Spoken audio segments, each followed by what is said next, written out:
Hello, everybody, and welcome back once more to Anime Yay or Nay. I am the AYoN. I'm Yin and Yang. I'm Kiwi Noob. I'm Envy Jitters. I'm Jaren Cosplay. And I'm Cozy.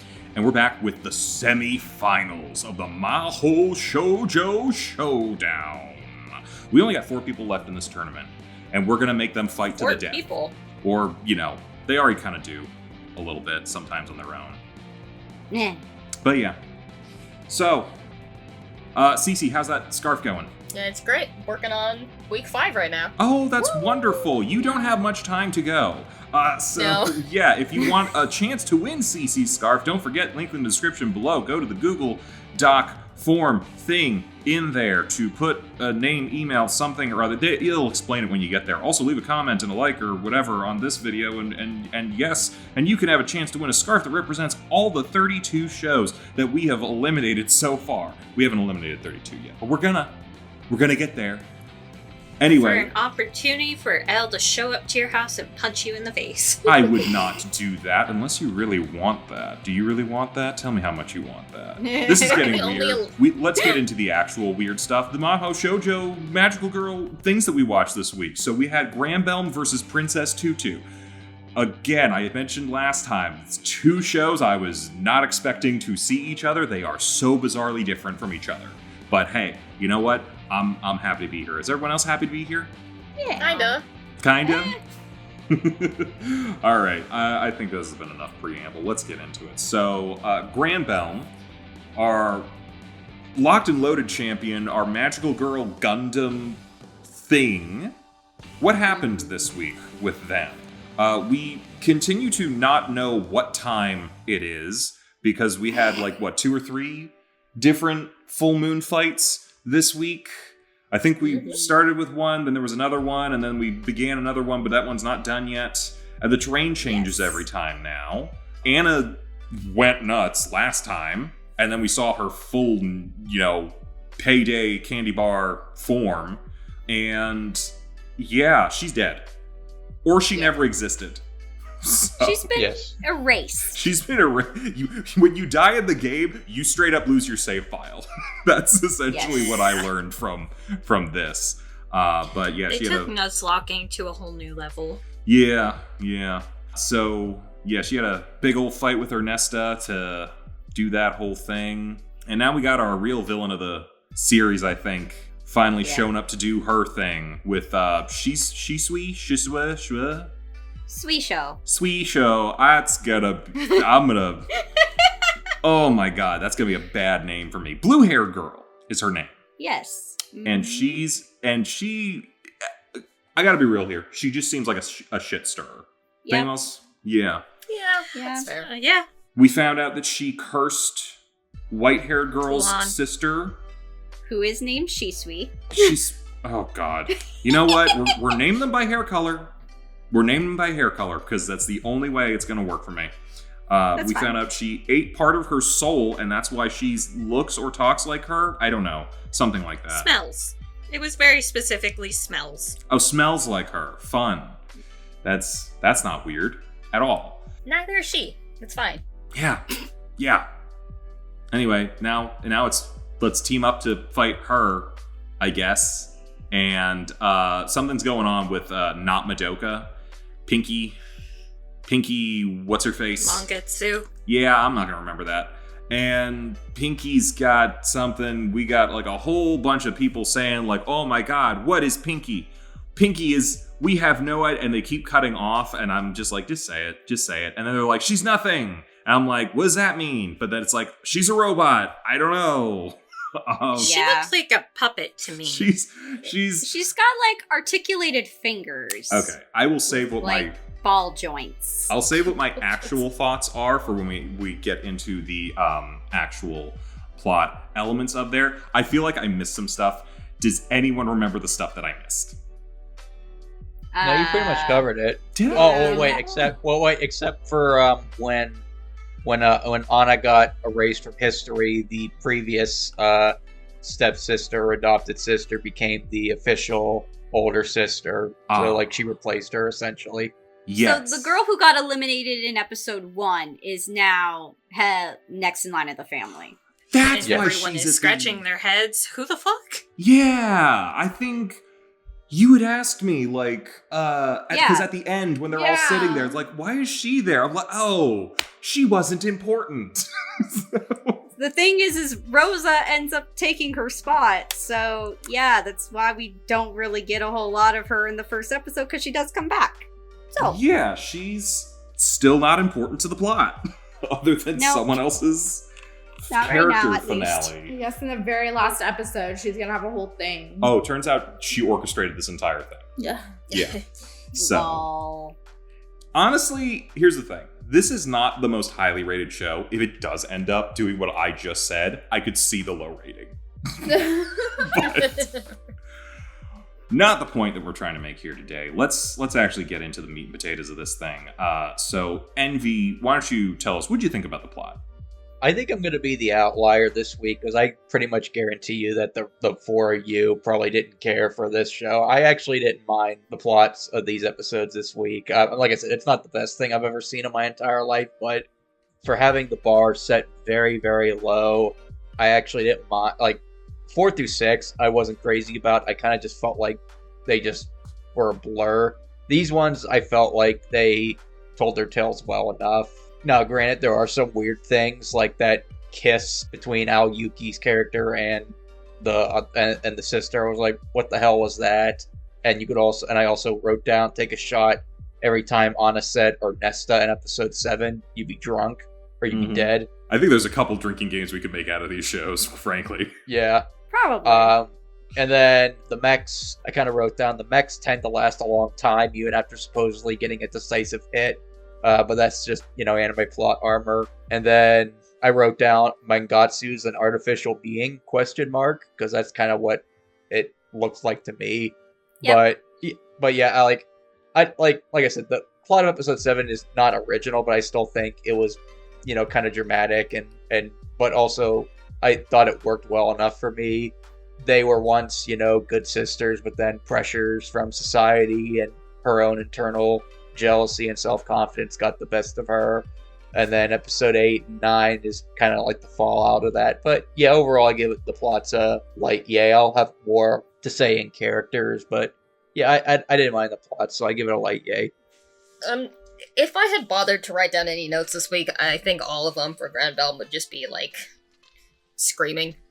Confused screaming. Wait, you screaming or characters screaming? Just screaming. Just both. I was gonna say myself, but actually both, I think. Okay, just a speculation here on the Mangetsu thing. Uh-huh. I was wondering if she went through something like what happened to Anna. Like, she was super powerful magician or whatever, and then she got, erased from the timeline, and that's why she's kind of like a hollow person. Because, a chunk of her life is missing, and then she kind of, stumbled back into it on accident. So I do know the spoiler for this, because I accidentally got spoiled. Do you want me to tell you if this doesn't go on? Oh, if it doesn't go on, then yes. Yes. Okay. It does sound like you're describing a plot of a different show that was eliminated very early on in this tournament. Of people, existing, but then they didn't exist, but they still exist because their non-existence was called a problem until they can... I'm just bringing up Shakugan no Shana because we haven't talked about it in a while. I don't remember what that even was. Try to find a color for it. The boy who is in the spirit world. Red hair. Yeah.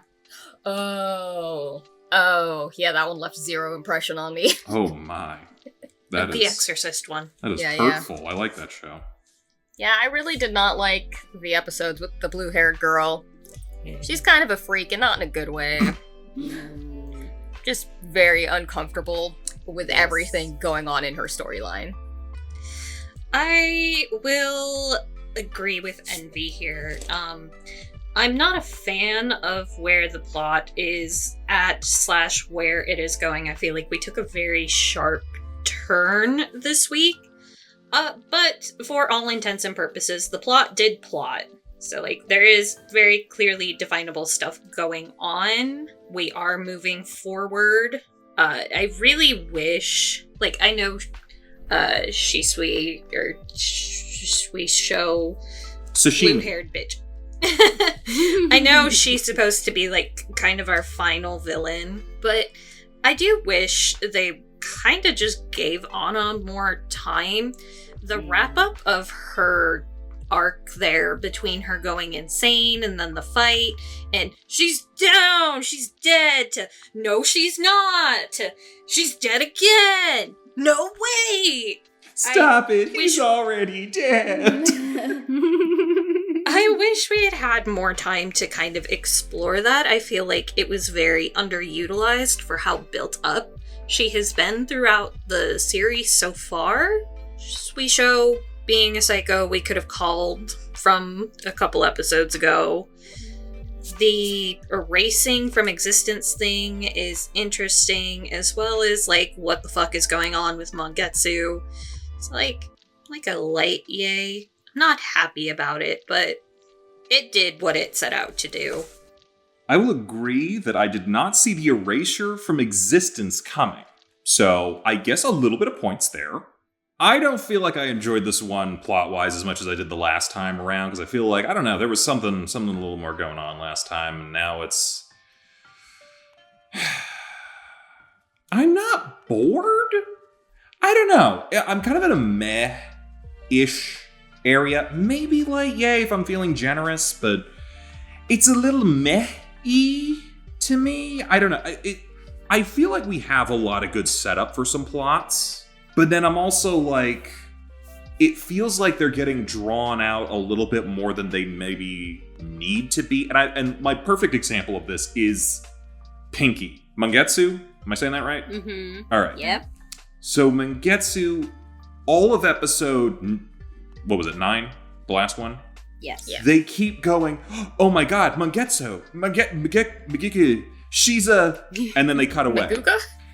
And then they gotta go talk to Not Homura, and they're like, oh my god, I found out about Mangetsu, she's a... And they cut away. And it's like, you do that the entire episode. Okay, there's an element to building it up a little bit, but then there's also the element of, you are just drawing this out longer than it needs to be drawn out. Just say it. And they're like, no. And I'm like, I think it felt a little bit like padding. A little bit. Like they're like, I don't want to say it's it's a 12 episode series. There should be no padding in the series. But that's kind of what it felt like to me. So overall, yeah, kind of a meh. Maybe again, it's not. I won't say it's bad. It's just kind of middle of the road right now.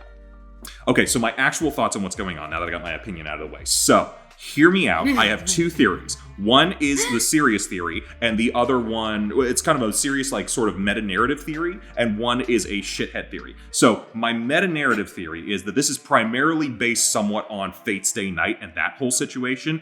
I feel like, what's-her-face, Blue Hair, is definitely the Kirei of the group, the evil priest who was, like, betrayed people or yada, yada, yada. Spoilers if you haven't checked it out, but it's been around for so long. So, I think, on some level, because this is also a thing in the Fate series, homunculuses. Homunculi? Homunculi. Yes. I think that's the plural. So, I think Blue Girl is a homunculus, and that's why she had to steal other people's souls to function correctly. And I think Pinky might be one too. That's my theory. My shithead theory is that the game didn't have enough players, so the game put in an AI bot player. And Not Homura is stuck playing with a bad AI NPC. Okay. I'll let you know if you're right, if this doesn't make it. If it's the second same. one, I'm gonna laugh I'm gonna gonna laugh love so hard I'm that. gonna choke. That might turn it around to a full yay for me. That would be hilarious. Like, you know what that would essentially be? Like, what was that Free Guy movie? The Ryan Reynolds one where he's in the video game and he's in yeah. the Yeah. Honestly, you know what? Kind of an interesting narrative plot twist. I think that would be way better if like she's just a normal NPC instead of being like God or something. I'm afraid that she's like an all-powerful being or something, Well, like Monica. I'm going to throw out there, when we think about it, an NPC is part of the program itself. Is it not a piece of God itself? I guess a little bit, but I just think I'd just rather her be like average. I don't know. Oh, she is pretty average. It's like if you take any look at her food. It was so mean. It was so mean when Homura and not Madoka went to go get food at a convenience store, and not Homura's like, oh my god, it's so good. I'm like, you're saying this to the person that every time you eat their food, they're like, it's food.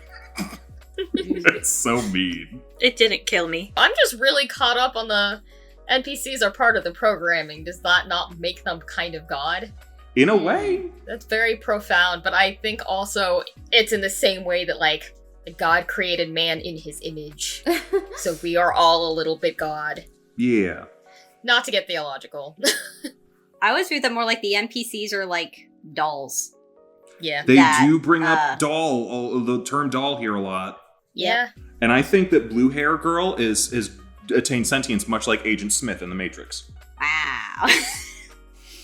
Anyway, your thoughts? So, I thought that it moved along. I'm not sure if I like the direction it moved along. I feel like the episodes were like decently paced. I still don't like how it switches back and forth and it feels like things are happening I kind of disagree that it feels drawn out. I almost feel like things happen too quickly. And it's like, I just want more time for the characters and the plot to feel like fleshed out. I don't know. Like, I kind of agree with Cozy that, like, I feel like Anna, like, needed more. I don't know. They built her up so much. And although I hated her, I feel like she went out with a fizzle. And they just could have done more with her. I don't know.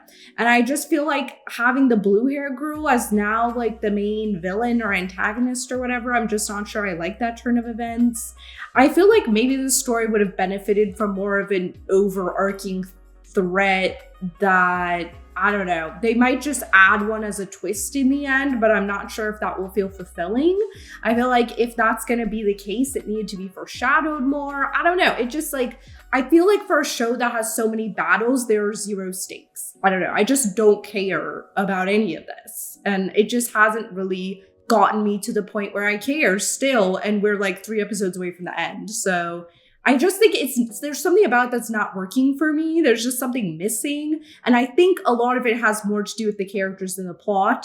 Aside from, I find the pace just a little too fast. This would have benefited from maybe being a longer show. I think maybe they just like were trying to smash too much into these 12 episodes. And although it has some good ideas, I just think it just doesn't work for me. So I'm gonna give it a meh, because I feel like it does have some highlights. I think there's some good stuff with not what's the hair Homer, color? What's her name? Shingetsu.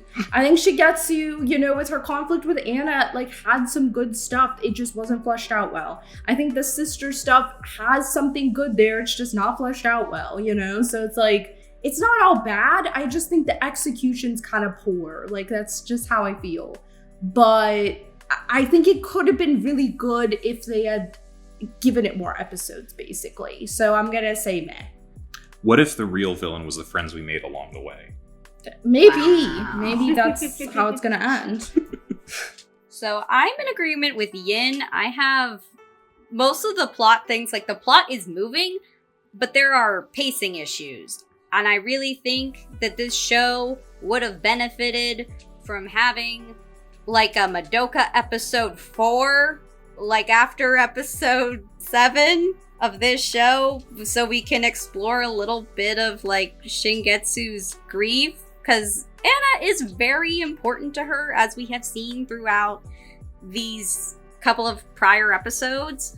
And it just, I agree, it feels like she fizzled out like there at the end, where it's kind of a bit unceremonious. Her existence is erased, and yes, Shingetsu is mourning her, but it feels less impactful because we're not being allowed to sit with it, unlike how we did with Mommy after what happened in episode 3 of Madoka.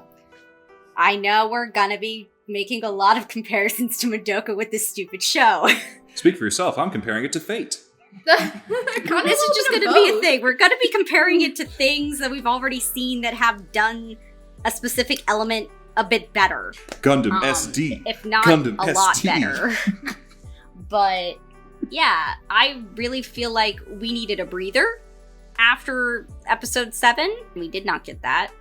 We went immediately into a lot of the other plot things with Shoujo and Kuon and what's going on with her sister. And then more big battle stuff with Mangetsu and the reveal with her arm at the end of episode 9. Like, that's all fine.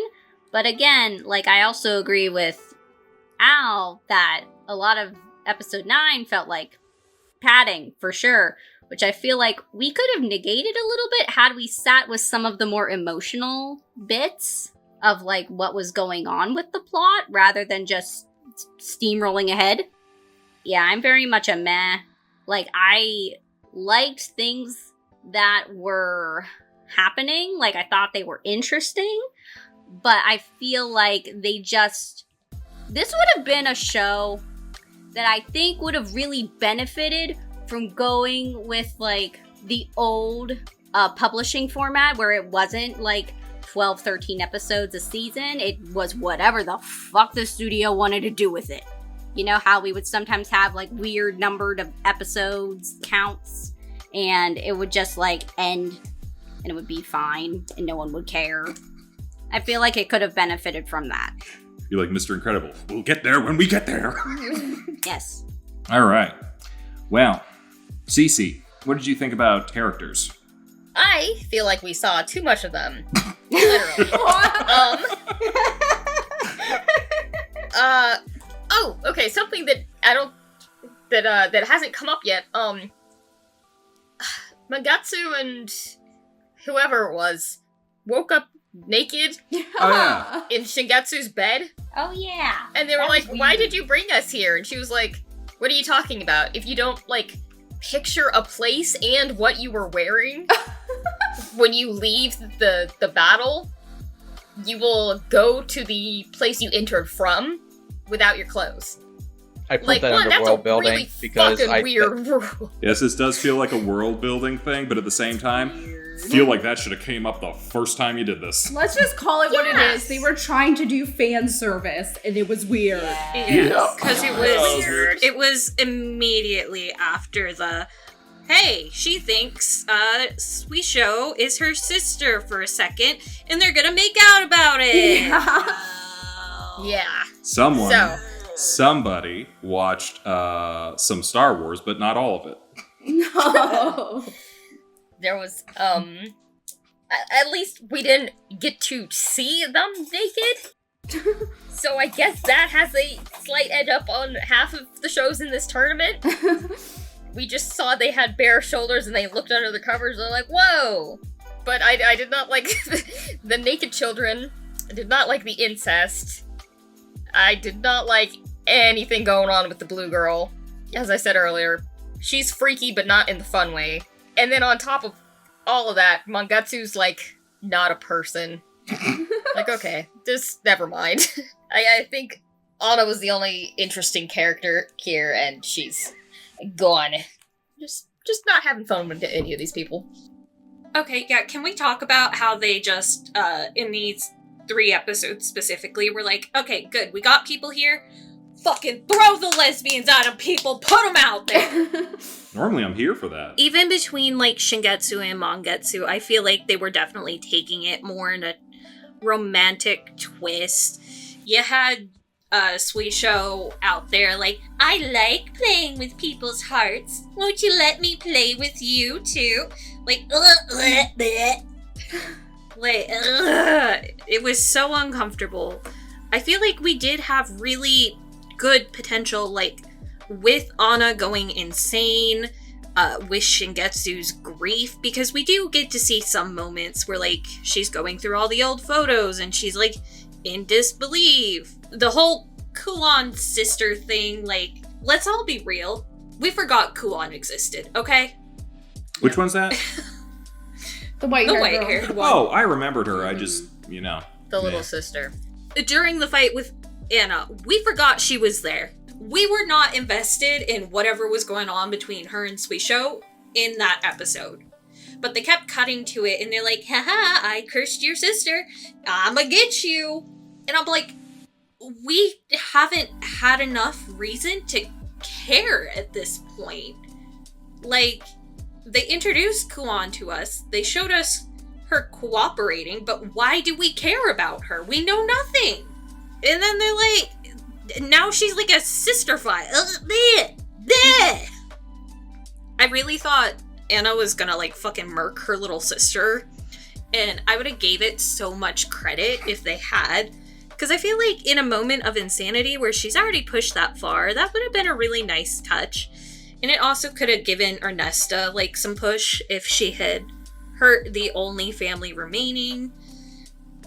I don't remember who she is. The one with the Chinese robot. I don't know why she's... No. Why is she still here? She's not contributing anything. Because she's a good sport. The only thing that she is kind of contributing is she is sort of being she's doing like investigative work. Like, that's the only thing she's really doing right now.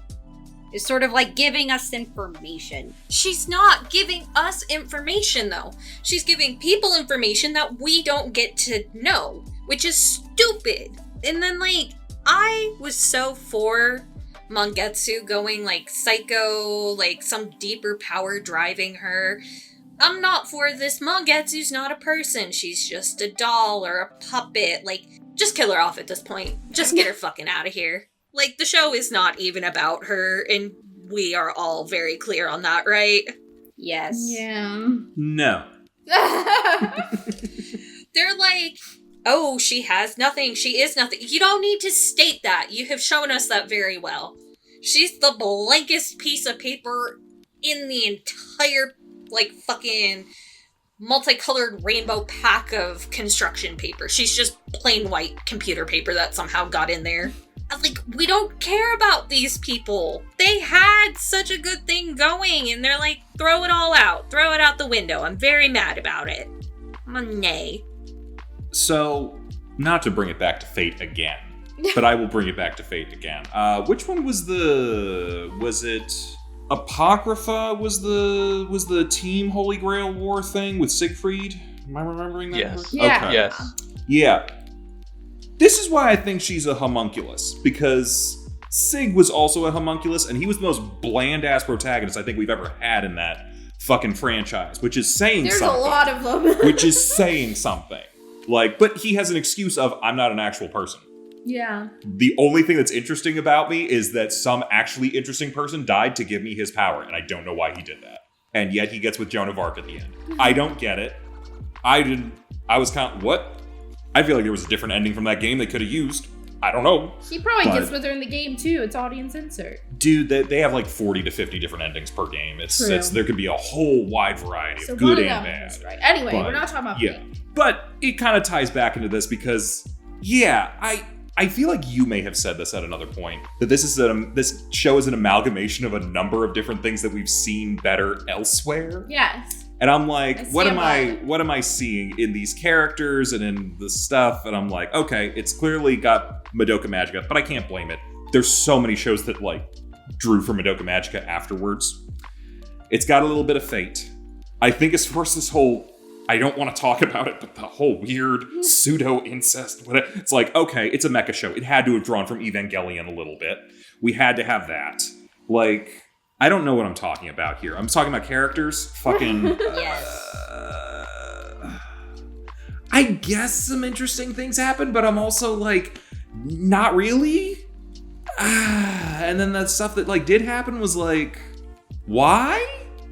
I feel like I could just copy-paste what I said about plot here. I think Y pretty much sums it up. Yeah. Yeah. Like, yeah. We did lose something with Anna. Like her or hate her, she was doing some stuff. I was surprised Mom survived. I'll give them that. I did not see that coming. So I thought she was full dead. But she wasn't, so. The ambulance got there fast enough. Yeah. Who called 911? It was definitely not Anna. Claire. Maybe one of the Probably. maids. Oh, yeah. was- That's a fair point. Maybe it was Rose's mom? Because they live there. I didn't think Rosa lived there anymore. Now that you told me who she is, I'm remembering she got kicked out. She did get kicked out. So who called? But, like, her mother is still living there. I'm still Why? saying it was Claire. I'm gonna go with little sister did it. So, nay, I don't know, man. Yeah, bleh.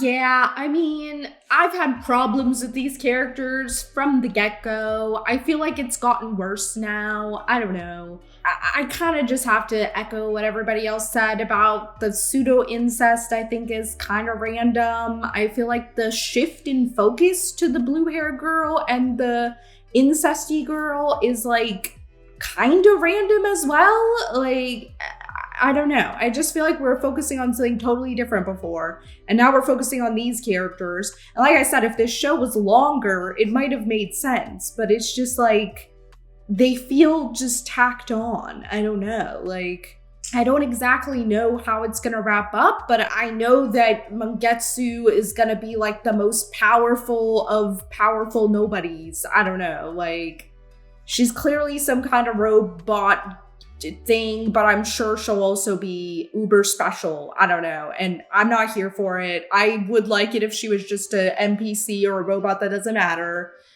Because I don't know, she's been annoying me the whole time. She just sits there and mopes about how she has no purpose. And I'm like, yeah, girl, give us more of nothing. I don't know. Like, I get nothing from her. I get nothing from her relationship with the other girl, Ernesta, right? I don't know. Not Homer.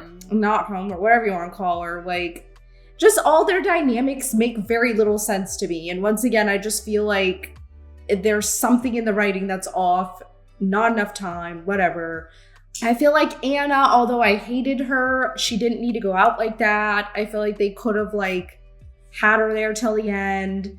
I feel like there are a bunch of random little girls that are like non-characters at this point.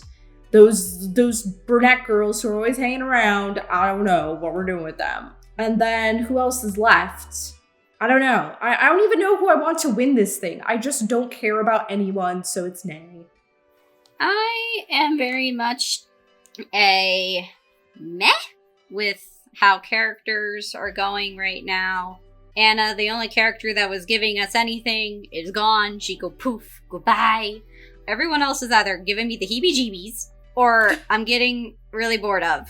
So that's where I stand with characters. I wrote down Anna, a cautionary tale about jealousy, family worth, legacy, and going off the deep end. Because that's basically what episode 7 was in a nutshell about her. I did feel bad in a sense for Shingetsu because, you know, she got adopted into that family and she felt like her and Anna were a sister. And I did feel the emotion about her. And I felt like she cried a lot off screen since they pointed out the tear marks on her face. So she did it, but she obviously isn't good at showcasing her emotions. So I did feel that. And I do like the bond between Mangetsu and Shingetsu personally. I feel like, you know, they're bonding over a weird experience together, you know, being in a murder giant robot death game kind of sort of way. So I do kind of like that. Mangetsu's choosing to be there. Wow. She has no reason to continue, and every time she's been like, no, I'm gonna keep fighting. She just wants to be special. We'll get there. Or she's God. I don't know. We'll get there. What if God was the friends we made along the way? But yeah, basically what everyone else said. Yeah, the whole white-haired girl with the sister merged part of her spirit into the blue-haired girl, and that weird relationship dynamic. I wasn't crazy about that either, so I guess I give characters a high meh overall. Okay. So, oh god, what's next? World building? Cozy. Yeah. Well, I believe that's you. Make it make sense. That's what world building's for. Like, come the fuck on. What in the world was if you don't think about where you're going, you're gonna wind up here naked. What the fuck was that? How does this magic work where they're like, there are rules, there are limits to the power, and then, haha, it hasn't been a death game up until this point, but now it is, and we erase someone from existence. Why did that happen? Like, what in the actual fuck is going on in the world, and why does none of it make sense? We are, 3 episodes from the end? Yeah. 4. Oh, it's a 13? 4. Okay. Mhm. Yeah. They don't have a lot of time to wrap it up, and all they did was pile more questions. Why can someone eat someone else's soul? How does that even work? Who fucking knows? Not us, not the show. Do you need salt and pepper? Do you think the writer of this show was also just like, yeah, I didn't think about how that would work? I think they were just kind of pulling stuff out of their butt and was like, what's gonna be cool? I also want to know about, like, the family dynamics, because previously I was running under the assumption that Anna's little sister didn't know about all the magic stuff, because for all intents and purposes, everyone else we've seen, magic is the big bad thing in their lives. Like, we saw it with Nene, we saw it with Kuon. Being the person to enter the Granbelm tournament seems to be a bad thing and a lot of responsibility you don't want to put on your child. And it seemed, and would make sense, that Anna was trying to pick that up, so Claire didn't have to deal with it, and even her mom is like, yeah, no, being the family mage sucks, it's not something you want. But there's Claire just strolling up to her sister, who, by the way, no one's found her for an entire month after she stabbed her mother and put her in the hospital. She's just chilling there. And she's like, hey sis, I knew you were gonna be here. Why didn't we call the cops? Because why would we? Also, like, I've never mentioned anything about this tournament or magic once in my entire screen history, but now I'm gonna talk about you with it very exclusively. Like, get her out of here! Make it make sense! Yeah. Oh, wait, actually. Oh, no, go ahead. What? 1 second. Where the fuck did Shoujo come from for their school? That actually seems like the easiest thing to say, because didn't not Homer just randomly show up at school as well? But we saw her transfer in, and it made sense in the timeline. Like, this school is just like, oh yeah, this kid who looks like she's definitely not a middle schooler, yeah, she can go chill with the 12-year-olds. She was wearing a different uniform, though, so yeah, I assumed she was a think she was high just visiting. schooler, like, somewhere else, and she was just dropping by, and no one was saying anything about it. Yeah, exactly. She's just there at their school all the time, and no one's saying anything. Yep.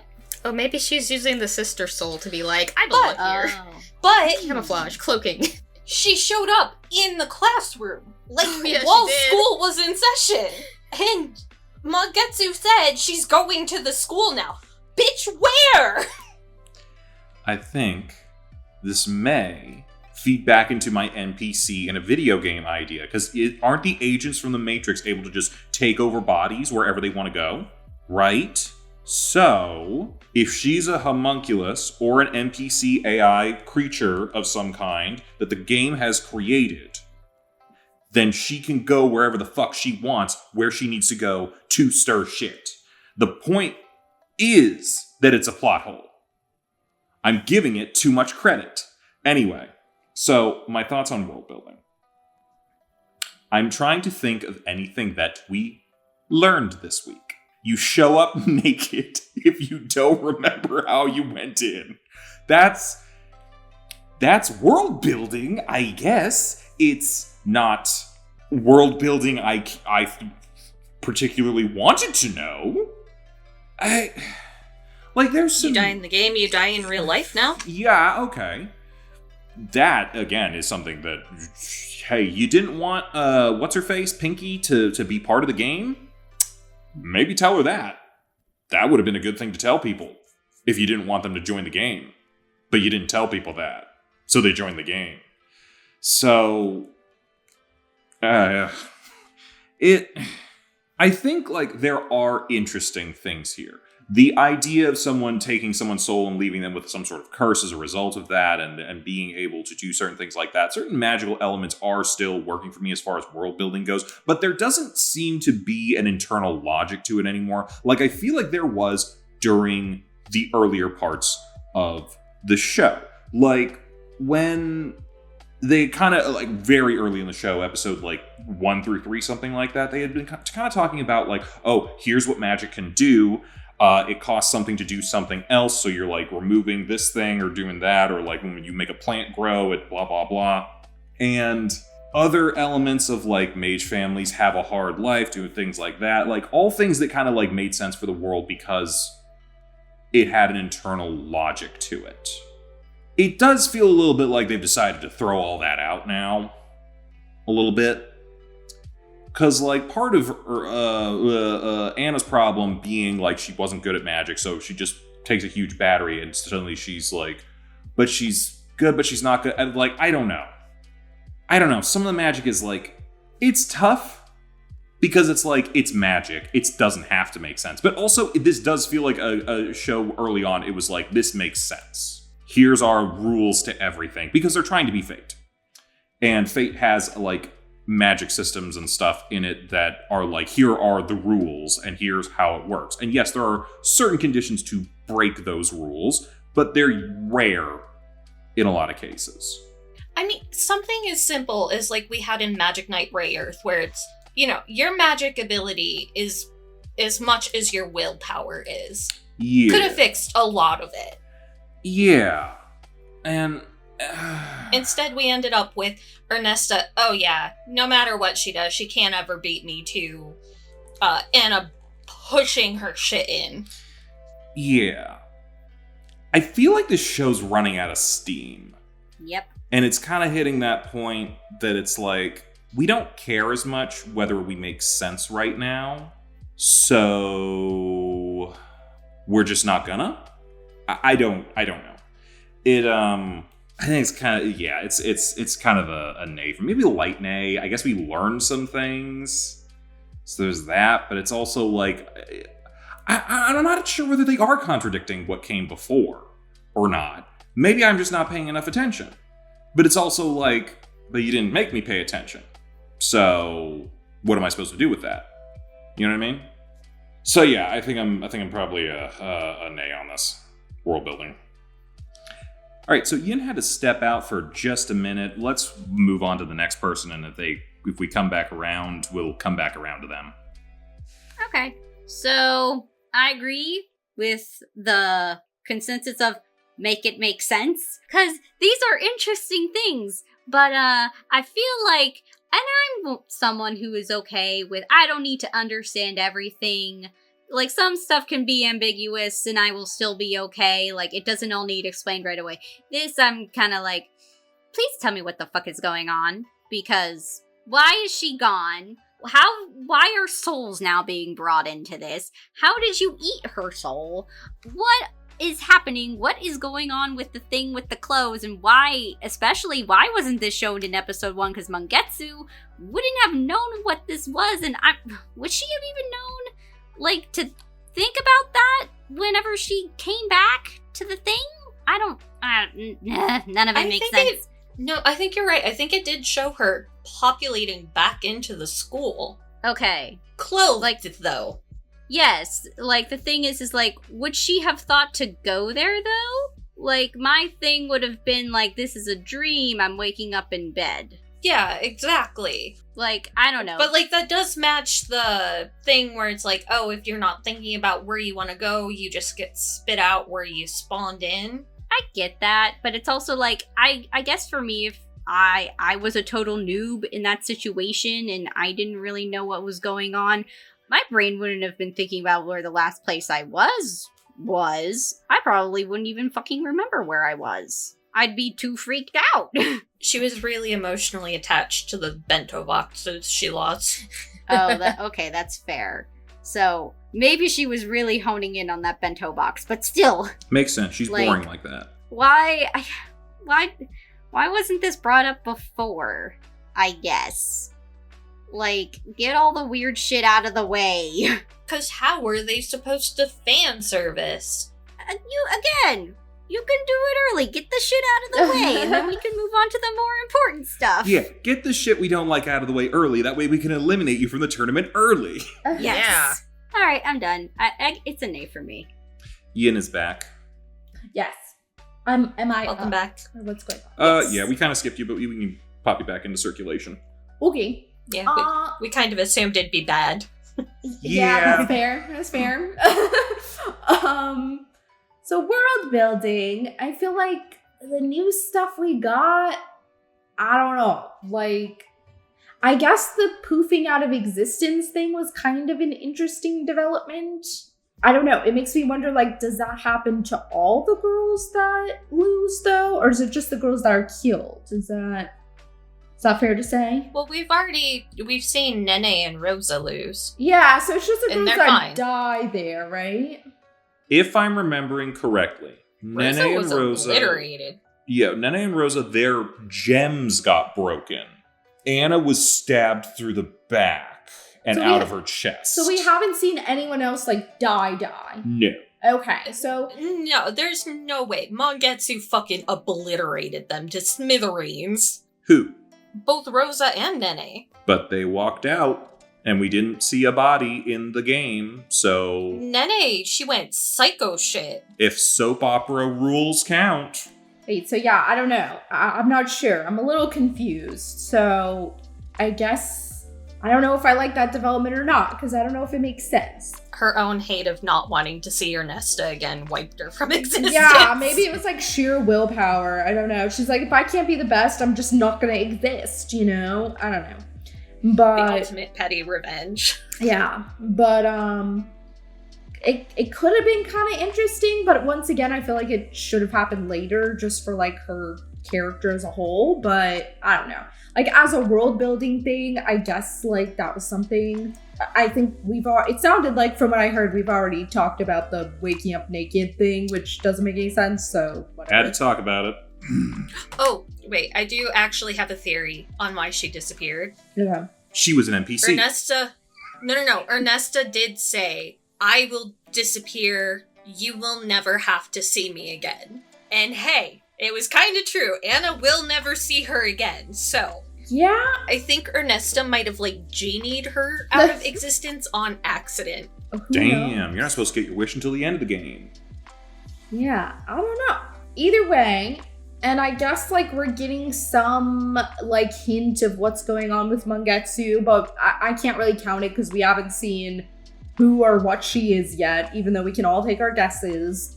So I don't know. I guess like it's kind of like a light nay to a meh for me on world building. Like nothing really thrilled me, but I guess we got some developments that were kind of dubious, but I don't know, like somewhere in that range. I believe Envy, if we're going back in the correct order.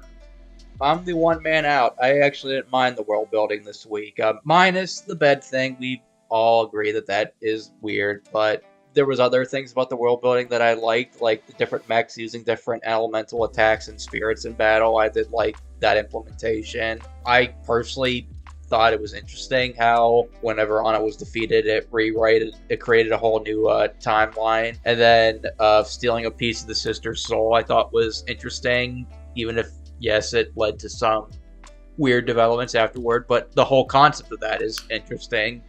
And the big thing is that those pillars, or whatever the hell they were called, at different places in town that was affecting magic in the real world, I thought that was interesting, and that the strongest cell tower blockage was at Mangetsu's house. So I thought that was interesting. So yeah, I give world building a light yay, because I wasn't really confused about the world building, and I was more intrigued. I completely forgot that we got a whole new element of the magic in this one with the summoning spirits thing. Mm-hmm. Yeah. Oh yeah. That did not leave an impression at all to me for some reason. Nope. When I brought up the naked thing earlier, y'all said that was more of a world building thing, so I'm going to bring it up again and make it more of a character thing. Why the fuck did Ernesta not tell them about this? This is like the 8th battle they've done.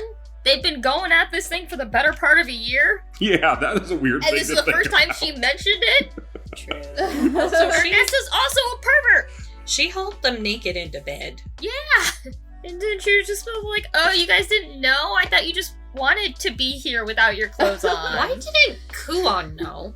Yeah. Like, I get Mangetsu not know. Why didn't Kuon? Fair point. It just raises too many questions. Shisui obviously did not tell her sister what would happen with things. Also, like, no, actually, now it raises more questions. Okay, so you get eliminated. what the fuck happens if in the moment you're getting murked in the magical world, you're not thinking about where you want to go in the real world? You're just getting spat back out where you went in from. Naked. Yeah. Yep. Imagine the humiliation of dying and then you tumble into existence back wherever you were when it pulled you in, just completely butt-ass naked. How often are they, like, going out to get into the battle? I mean, Once a Anna month. seemed to have a spot. Anna had a spot, but everybody else, Anna also was wearing her costume around outside of the battle. Yeah. She was doing that on her own. Holy shit, So I think everyone no, else- guys, it's perfect world building. That is why Anna wears a costume exactly like her costume in the game. Because she showed up naked one time and she's like, never again, I will never forget what I'm wearing if I'm always wearing it. Yep. She gamed the Fair. system. Oh, Anna- Everyone else I was just just gonna goes say in it. from Anna's the their best bedrooms. character. They don't even have to think about it. They can pop back into their own bedroom. Doesn't matter if they're wearing clothes or not. No one's gonna see them. yeah, no, I think that does actually solve something we brought up last time this was up, which is why the fuck is Anna always wearing her costume? She Yeah. is probably always thinking about it. Yeah. True. Fair. Well, we tied up one end. And now for the other 50. Oh boy. There is as many loose ends to this show as there are to this scarf. Ooh. End of thoughts. And that's the end of the category, I believe. We're moving into production. I'm taking this one. I feel like, here's the thing. I feel like in between weeks, most of the time, it's not too hard to just repeat what we say with production. A lot of times, there's usually not a whole lot of changes. Sometimes there are. Sometimes they up their game a little bit with maybe some action or a couple other things. This feels the same as it has before, which is like, this is well done, but uninteresting to me. I don't like the mech designs. Not really a full knock against the show. It's a me thing. The animation's good. The music is fine. I don't remember it. It's overall a meh. Yeah, I would say one thing that's pretty consistently good with this show is the animation's good, and I think the magical go designs are good, it's something that I think is just consistent. Everything else kind of meh. I feel like my opinions on the production are very similar to what they were before. When they're in their regular lives, I feel like it just looks kind of average and moe. But I think when they're in the battles and they have their magical girl outfits, it looks really good, and the battles are well executed, well drawn, Sometimes I find them kind of boring just because I don't have a connection to the characters, but I do think they're well done on a production standpoint. I don't know, I guess a light yay. I don't have any specific issues with the production. I don't have anything specific to say that's particularly, unique or mind-blowing. I don't think it's that aesthetically different or interesting, but I do think it's well done. So, light yay. I am in agreement that I think our style's fine, music is fine. I think the mech fights are choreographed pretty good. They are at least, interesting to watch from, an action standpoint. The only thing I will knock this for is the writing. Because the writing is part of the production, and this goes back into everything else, but make it make sense. Because obviously, it would make sense if this were well written. And it is not. I'm done. Production's a full yay for me. I enjoyed all the performances, especially Aoyuki as I can't pronounce her fucking name. Shuisa, Suisho. whatever. Suisho. Yeah, Suisho. Yeah, she's so deliciously evil, and I think Aoyuki was just having a blast recording it, and I enjoyed the other performers too.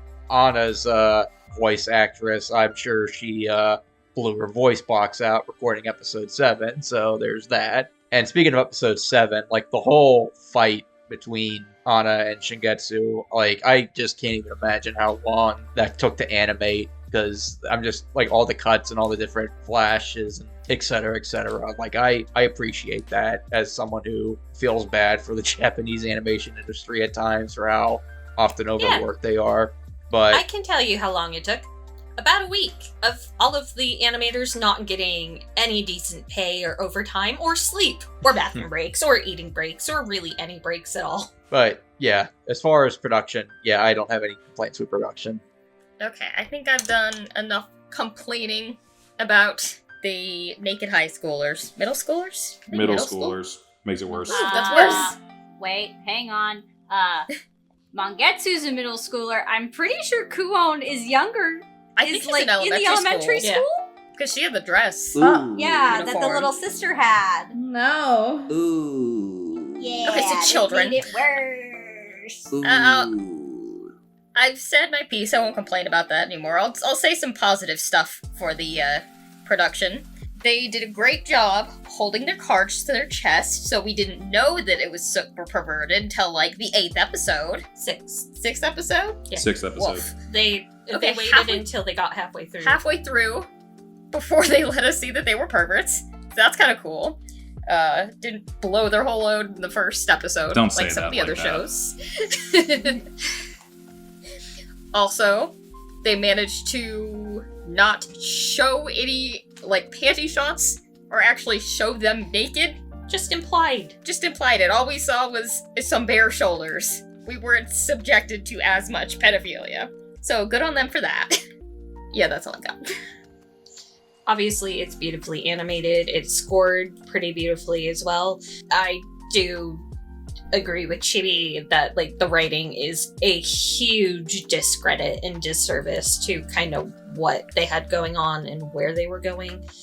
The voice actresses obviously put a lot into their performances here, which they really didn't have to in these couple episodes because there was nothing going on.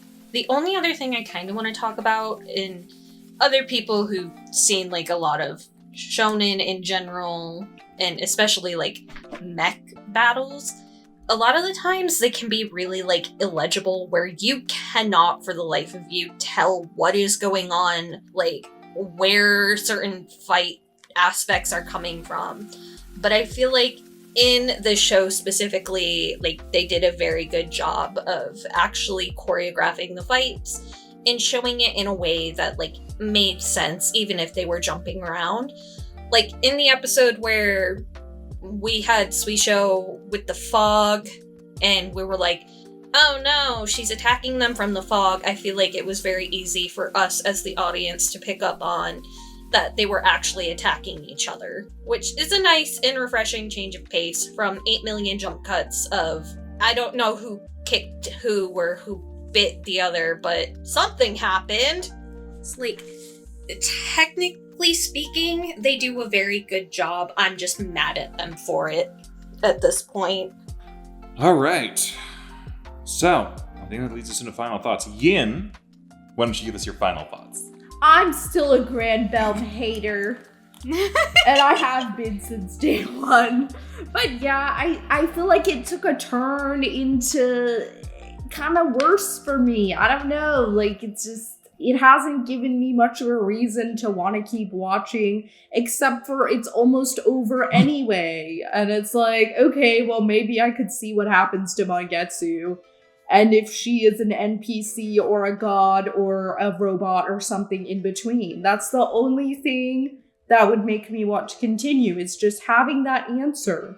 And possibly laughing at it if it's really stupid.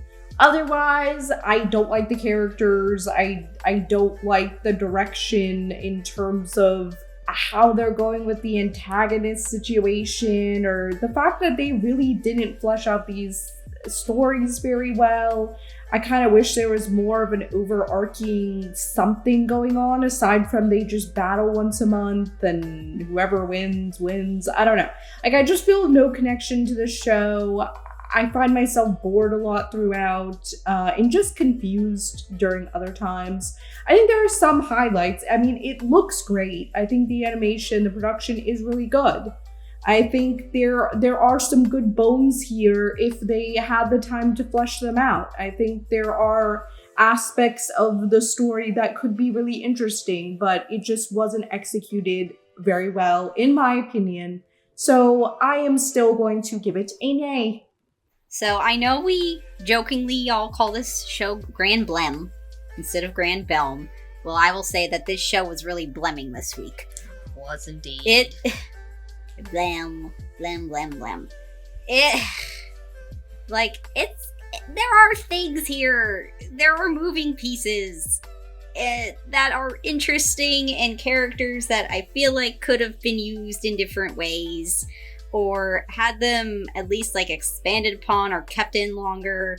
But a lot of things don't make sense. Some of the character things are really weird or boring or both. And plot-wise, like, they're shoving a lot into a couple of episodes, but they're not really giving us enough time to process it, which, because we're watching episodes back to back to back, might be a little bit to do with it, because these episodes air week to week when they're originally, put on to TV. So maybe we're not able to really sit with it because of how we're watching it, but still, it's kind of like, give me an actual episode so we can reflect on what's going on without it having to be a clip show. So I'm gonna give this, overall, a low meh. The show is not the greatest in the world, I'll be the first to say that, but it's not the worst show I've ever seen either. There are things about it that I do like, and at the end of the day, it is episode 9 of 13, so even if, or who am I kidding, when this gets eliminated, I might as well watch the remaining 4 episodes just to see how it ends. So, I do know how it ends, by the way, but I also spoiled myself like Jibs did. But if I didn't, I would be like, maybe I'm morbidly curious enough to watch the remaining 4 episodes. So I guess it's a meh overall for final thoughts. Yeah, I was not a big fan of this show to begin with. And it has gone from uninteresting to uncomfortable. I'm just thoroughly icked out. It's an A for me.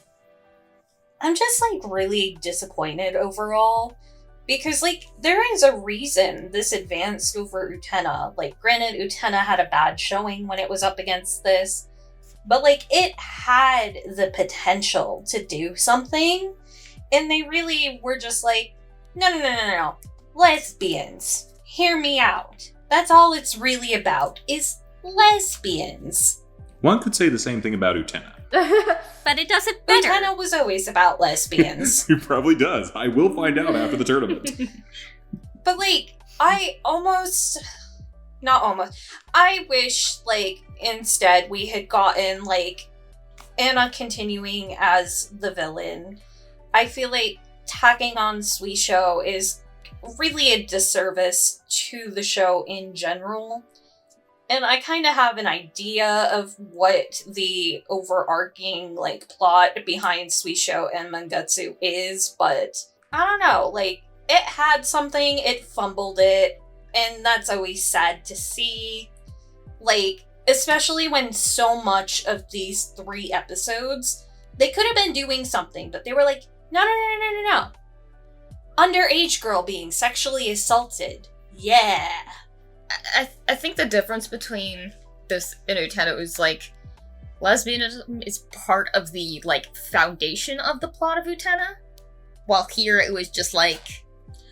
Boys, yeah, boys, don't you want to watch it? Boys, hey boys. Halfway through, we're just gonna whip the curtain off. You thought it was a painting, but it's just crayon. Yeah, I'm not gonna say that this is for the boys. This is not for the boys. It's not for the boys, and it's not for the girls either. And it had the potential. It was dealing with some heavier stuff, Envy brought up. There was a lot that went on to Anna's shoulders, and she, for as annoying and angry as she was, had a lot of potential. And to have her go out so pitifully, and the follow-up was just lesbians, but not even lesbians in a thematic or plot sense, just we want boys to watch this, so lesbians. It's very disappointing, and I am now also on the hater arc. I feel it's a really bad indicator when I feel we're all at the same. I might finish this because I'm morbidly curious to know how it ends. That's not the marker of a good show. Yeah, but I hate to say it, I think that is a thing that is kind of becoming pervasive throughout the industry. I think this thing, because this came out in 2018, I think? 19. 19. Okay, so even more so. I feel like I've said this before on the podcast, and probably in regard to some of the tournaments as well, whenever we've discussed the sort of issues sometimes we find between older shows and newer shows. I tend to find that older shows, because they were usually given a larger episode count out the gate, they had a lot more time to sort of slow burn a little bit and get you to know the characters before they really started hitting you with plot. And it's kind of the opposite now, because a show lives and dies by its first 3 episodes anymore. So they got to pack those first 3 episodes with everything that they can and then hope that people are just going to keep watching at that point. Because by week 4, if it starts to slip, you're not going to pick up a different show. There's 58 shows coming out in just today. So you're going to stick, hoping you're going to stick with this one. So they can, I feel like this is the point where it's just run out of steam. And it'll probably pick up like in the last 2 episodes, because I feel like that's how most shows work nowadays. The first 3 to 4 episodes, a lot of effort put in there. And then we're just going to coast for a while because no one's willing to jump into anything else. And then for the finale, we have to have something. This was also an anime original, and I tend to notice this a lot with anime originals that are 12 to 13 episodes. Not always. There are rare occasions where an original anime tells a cohesive story in 12 to 13 episodes, but I feel like for a lot of times with anime original shows, they're only given 13 episodes, 1 core from the production committee, when they need at least 2 cores, like to properly tell their story.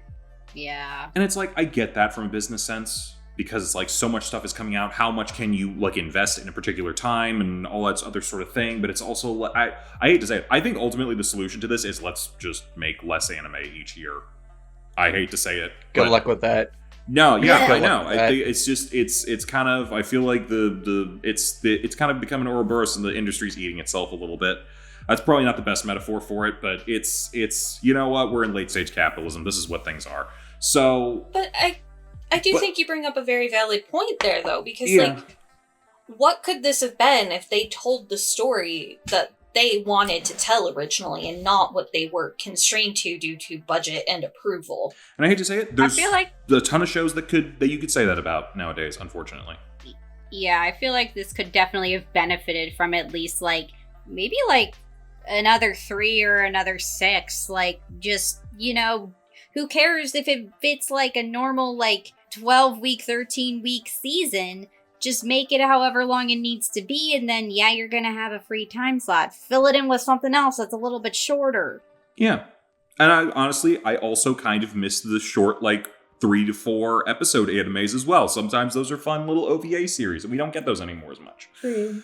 But, yeah, I think that's ultimately what this show's problem is. Because, like everyone has said before, there are strong elements here. There are good bones here. There are a lot of potential and possibilities for a lot of characters. I think ultimately this show is finally showing the fact that it doesn't have enough behind it to fully finish the job, essentially. And it's kind of filling in the space. It's like, we keep talking about pacing here. Some of us are being like, it needed more time, but it's also padding. And it's, how do you have both of those at the same time? It's weird. It's weird. Sometimes you And that's Sometimes just you a, just Padded need it a- out. yeah. They It's could have padded it out to make us care about the characters, but instead they spent it doing stuff like 2 girls naked in a bed. yeah, Oh! fan services. We discussed it. just- I don't feel like talking about that anymore. But yeah, I would have liked to just sit with the characters and their thoughts a little bit more, just so I could get a better handle on them to make me care about them a little bit more. Yes, we did get a little bit of that in like the earlier episodes, like episodes 1 through 3, but I would have liked that a little bit more even with some of our side characters, like not our main 2, like a little bit more with like, I mean, granted, the girls get their own episodes, but I don't feel like it's really enough. Like, give me some time with the girls being silly. They're teenagers. Come on. oh no, well, like, they're in the- allowed to have some fun, But don't you even if the world is burning around them. But don't you remember in the first 3 episodes we did have that? We had a moment where Mengetsu transfers to the school, and then she dumps her backpack over her head like a doofus. And then afterwards, she's like, "Why did you tell me I did this? None of this stuff works." I'm like, that was fun. But you notice how we only had that in the first 3 episodes? Because that's the only point that they care about to get your attention. I want more. I think at its core, this is a good idea and concept for a show that ultimately is a victim of the trends of the industry currently.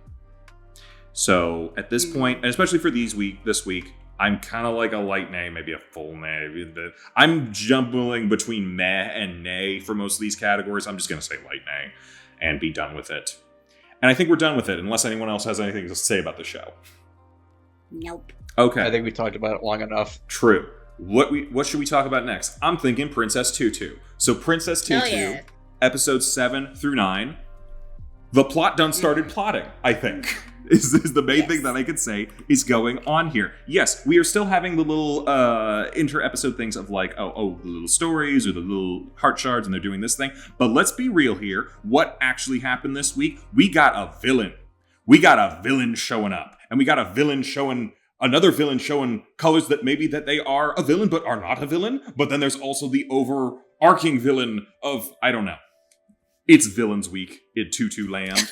And yeah, let me go into more detail. Rue is gone dissociative identity evil? Tyler Durden? How do we want to go with this? That shit is a little bit of a disservice. It's crow shit insane. It is crow shit insane. Damn right. Fakir is getting a lot more plot. And, we're finding out about his abusive relationship, but also he's nice to animals, but also he's a warrior from some other story that is meant to take away the heart of the prince or something like that. Muto is Muto. I don't have much to say about Muto right now, other than I loved a lot of his line read. You know what? I'm not going to get into opinions yet. Let's just talk about the facts. Duck is dealing with the fact that she is in love with Muto, but cannot tell him because she will turn into a speck of light and die. And Drosselmeyer wants to keep things moving. So, yeah. Also, we found out about curiosity, which is nice. Nice to know that that's an emotion and not just a general part of your brain. So, did I miss anything? Nope. Okay. Kept it very concise. TV plot. Hold up. One quit. other piece of plot. Someone's actually interested in the cat. Yeah. Yes. That The goat. biggest plot twist I ever done seen. Anyway, Chibi, why don't you tell us what you thought about that plot? That plot specifically. No. I mean, the plot was there for like all of one episode and then it just got shut down. Poor goat.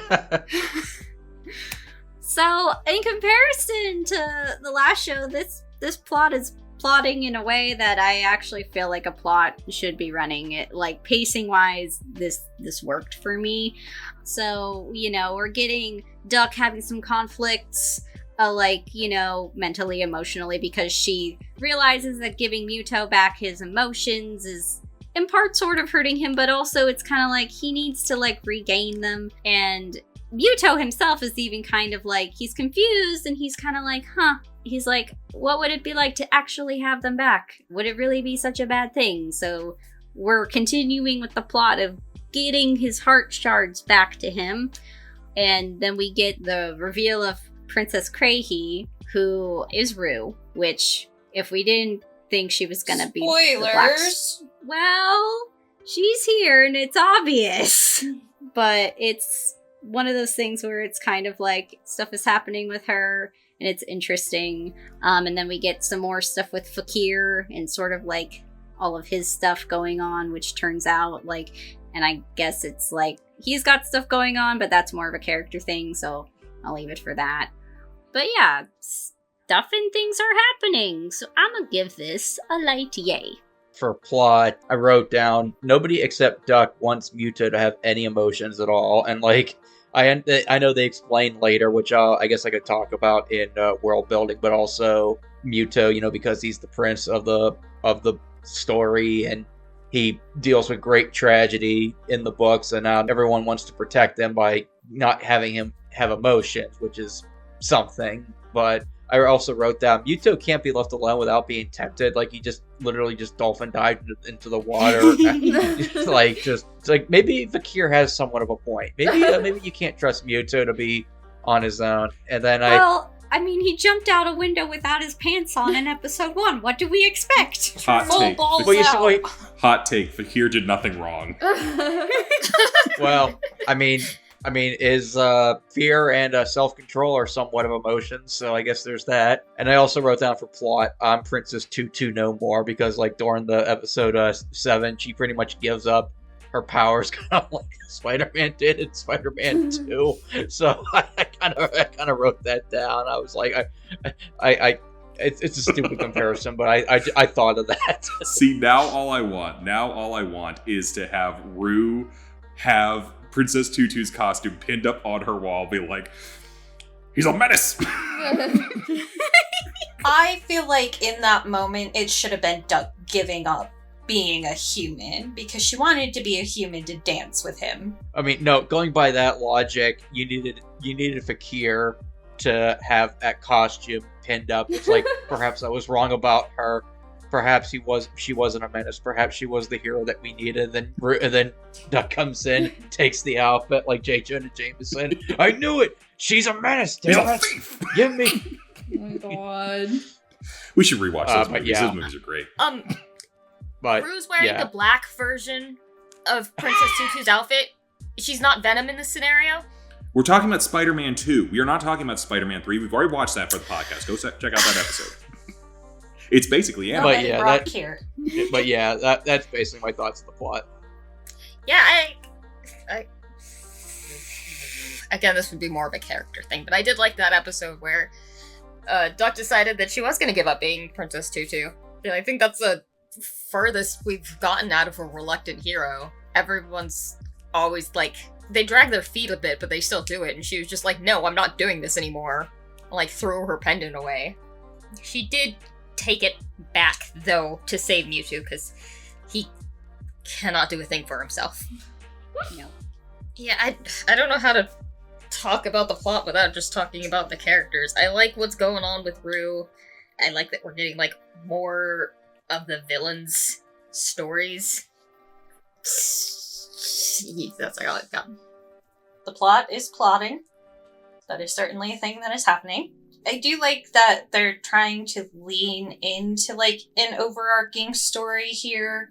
They're not quite doing it very well. I don't feel like we don't really have, like, we have a base motivation of, oh, she doesn't want him to get his heart back. Why doesn't she want him to get his heart back, though? I also feel like we could have spent longer with Duck and, like, actually sitting with those feelings of, oh no, I fucked up. Am I actually helping someone if I am forcing my help on them and they do not want it? Because that's a very real thing about, like, healing and trauma. And that could have been really nice and poignant. And it was over very quickly, which is sad for me. Other than that, yeah, again, we're moving. This is very not plot driven.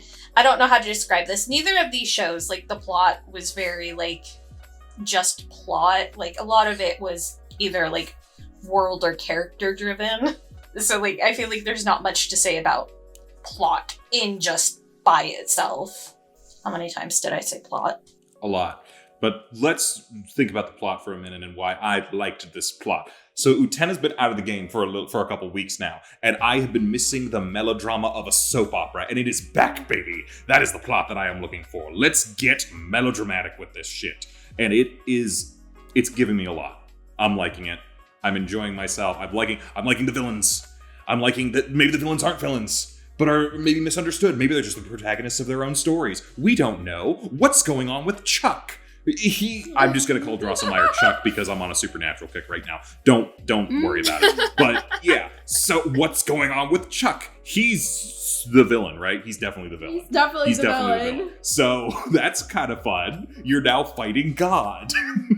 Okay, but is it a villain thing to just want your story to finish? It is if you're just torturing your characters.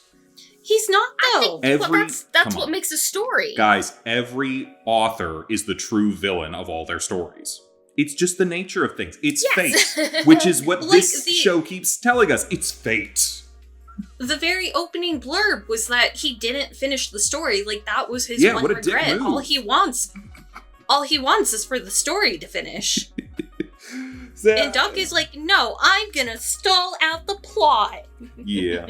I'm just saying that I feel like he might be a villain in some way because it feels like Rue is both the villain but not a villain. Also, Fakir is also a villain but not a villain because we don't really know what's going on. Maybe they don't entirely know. They don't know what's going on. Yeah. Like, Rue clearly doesn't know what's going on, but Princess Cray Cray does. And it was fun. It was a lot of fun, and that goes a long way for me. So I'm a full yay for this plot. Yeah, I really liked this plot too. I felt like I like the character-driven nature of it because I think they set up the characters really well, and now they're managing to get it going. Before we had some episodic things, but now it feels a little bit more streamlined. I like how they're introducing like the storytellers kind of pushing along whatever narrative to make like a villain in the story and to make Rue that villain, even though it seems like she doesn't really even remember it or really necessarily want to be the villain, but he's kind of like positioning her that way.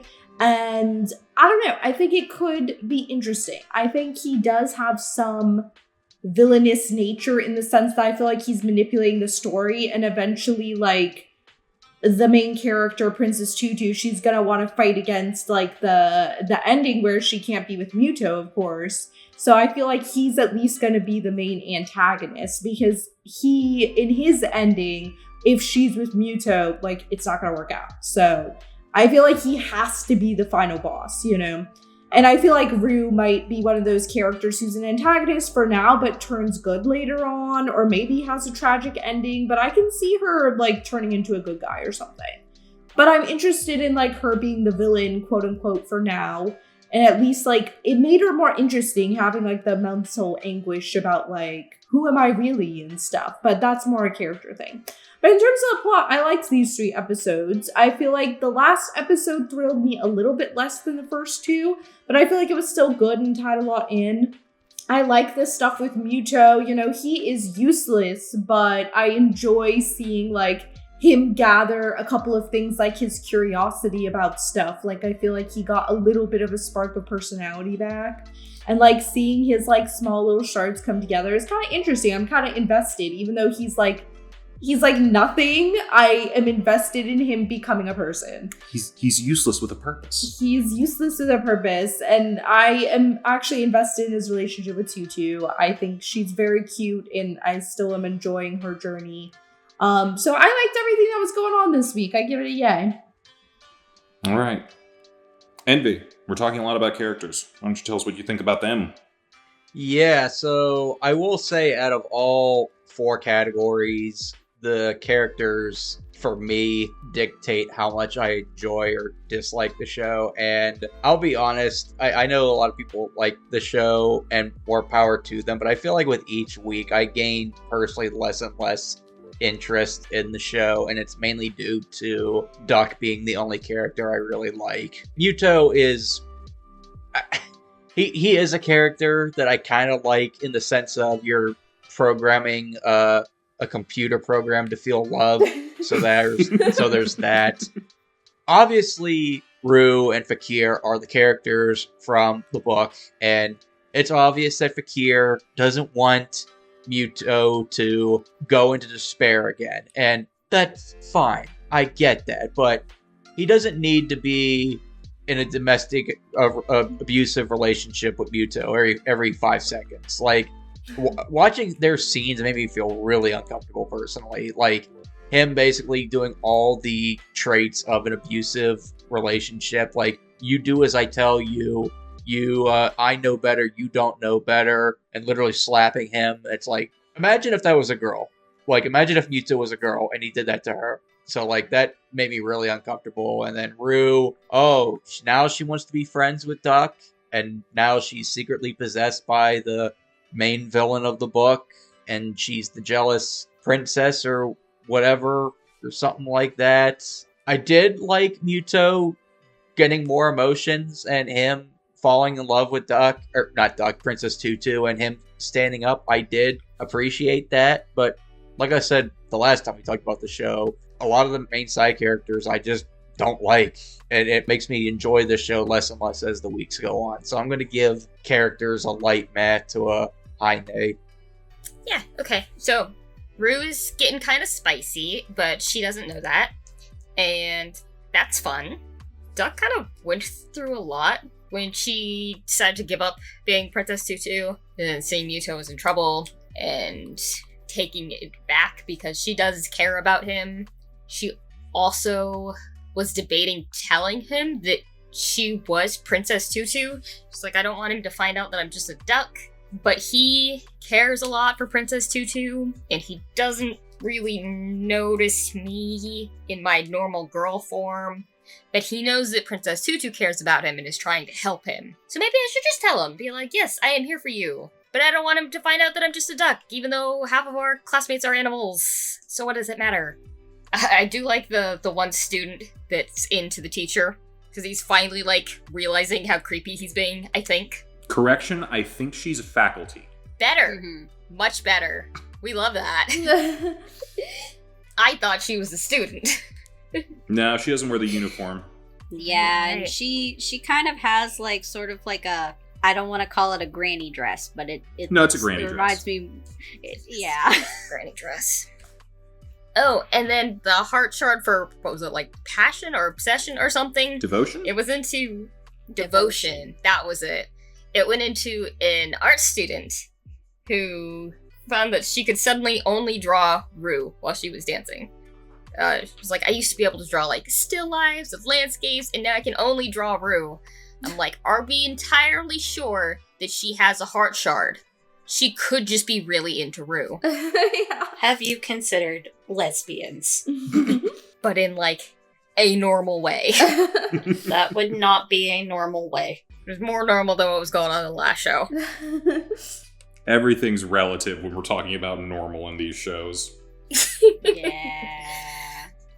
I'm kind of with Envy in that I don't really feel a strong pull to these characters. Honestly, for the show being about Duck, I could give less of a shit about Duck. I feel like they try to paint her as kind of like sympathetic, but ultimately she is doing this kind of for her own selfish reasons. Like, she is not just helping Muto out of the goodness of her heart. Ultimately, what she is wanting out of him is There's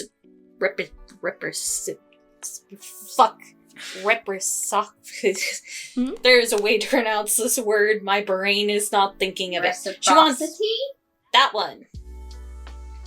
Does she? She Because if she gets that, she'll die. She still wants it, though. Like, again, she's not just being selfless, though, which I feel like that's how they're trying to portray her right now. But she's only doing it because he's her crush. I do like the implication that the villains might not be such bad people because they are just bad people, but because they are potentially being forced to do so by an unseen force, aka Drosselmeyer. Like, they are written to be that way and they have a chance to redeem it as they realize it. Overall, yeah. We did not need someone for the pedophile cat. We can just drop him. I don't know why we have such a focus on him. And, like, even just coming from someone who does know the series and does know the characters pretty well, I don't like where they're at this point in the story. They don't feel very fleshed out. And I think that is by design, but I think it does make this little bit where, like, right now we have a shiny new character in quotation marks, because obviously that's Rue. But after that, we're just gonna, rinse and repeat the same thing? Oh, Princess Tutu shows up to get the heart shard. Princess Crazy shows up to stop her. Give it something else. I don't know. I'm not impressed. I'm like a Tutu hater still right now. So I think we should all take a drink of water every time Duck says, "I'm just a duck." We're going to get so hydrated by the end of it. So true. Yeah, insane how many times that came up. But I still like Duck. Duck's fun. I like Duck. Her friends suck. Nothing has changed there. I cannot believe how invested I was in a character who could not speak at all. That goat, I am not kidding, came out of nowhere. I was suddenly super invested, and then they broke her heart, and she had 2 lines, and both of them were, "Meh." I'm like, who are you? What is going on? I need to know more. And I probably shouldn't get to know more, because ultimately it will disappoint me. But it was very entertaining. This might be me, like, projecting certain things. Not projecting, but, like, correlating things unnecessarily. But I'm like, Rue, you're a dark-haired, red-eyed student who's top of their class, clearly the hottest person there, and you also turn evil and have an affinity for crows. That's not Princess Cray Cray. That's Itachi Uchiha. And I'm like, I don't know. I just thought that was kind of fun. I am fascinated to see what's going to happen with Rue and Fakir and everything else. So I think I'm a full yay here. So I have been enjoying the characters. I really like Duck. I think she's a strong protagonist. I think, yeah, she has her crush and like there is like a little bit of selfishness there, but I think at the same time, like, I don't know, to me it seems like she genuinely cares about Muto and she really wants him to like be a full person again, which to me is like different than the like quote unquote love that like Rue has for him, which feels like a selfish, like, she just needs to be the most important person to him, even if that means he can't feel anything else except, like, attachment to her. And the same with how Fakir is towards him, where it's just like, he just wants him to have no emotions and just be okay and never feel hurt or anything. It feels like, at least, like, Tutu wants him to have, like, his full personhood. So it's like, I can get behind that. I feel like that's like a healthy kind of like love for somebody. So I like where it's going with her storyline, and I like her conflict between like, yeah, she likes this guy, but she also wants him to be okay, but she also wants to like live. But in the end, she would really like to be with him. So I'm rooting for her. I have not been crazy about Fakir, but he suddenly got interesting to me. I don't know. Like, I don't know if he is a sword or if he's a sword-wielding warrior or, like, what's going on with him. But I'm curious, like, why he's so invested in Muto. But I think it's becoming a little clearer. I don't know if he's, like, from a different story, from this story. I don't know. But I want to see what happens with him. Whereas before, I didn't feel as invested in him. So I think he improved this week. And I feel like I saw some more layers to who he is. I feel like Rue, I definitely liked more. Like, she was one of my least favorite characters before, but I feel like she really jumped up for me. I kind of like her conflict of, like, she has this dark personality that's kind of also part of the book and forced upon her by Drosselmeyer. But also, like, part of it is her own conflict about, like, she wants to be loved and important to Muto. So I like what's going on there. I think, like, for me, the strongest part about the show is the characters, so I'm gonna give it a yay. I'm pretty much in agreement with Yin on pretty much every point. Because, yeah, Muto, Rue, and Fakir are getting interesting right now. Duck's motivations, while they are definitely selfish, like, she does, like, care about Muto, and I also feel like her wants being very selfish also makes her seem a little more human, and she has a decent bit of conflict about that I feel like we see a bit in episode 7. So, I don't know. I feel like that's sort of like, granted we didn't like sit with it for a long time, but I feel like that was like, you know, something to explore a little bit. But yeah, I'm interested in the characters and I'm enjoying them, so I'll give them a yay. All right. Well, why don't we move on into world building? Cece, what are your thoughts on that? Yeah, when Duck throws away her pendant, Drosselmeyer freaks out because he thinks that the story isn't going to be told. Like, does the story continue? Does it find its own way? Does it happen regardless? I'm not sure they're going to answer that, but it's interesting to think about how it's running in the background. Like, if this is a story, what is free will, you know? What is fate? End of thought. Okay, so we've established that Drosselmeyer is just playing The Sims and they've gone rogue. The plot holes continue to be plot holes. Why is Duck not allowed to be a duck? But we have a goat, we have a cat, we have an anteater, we have a penguin playing piano.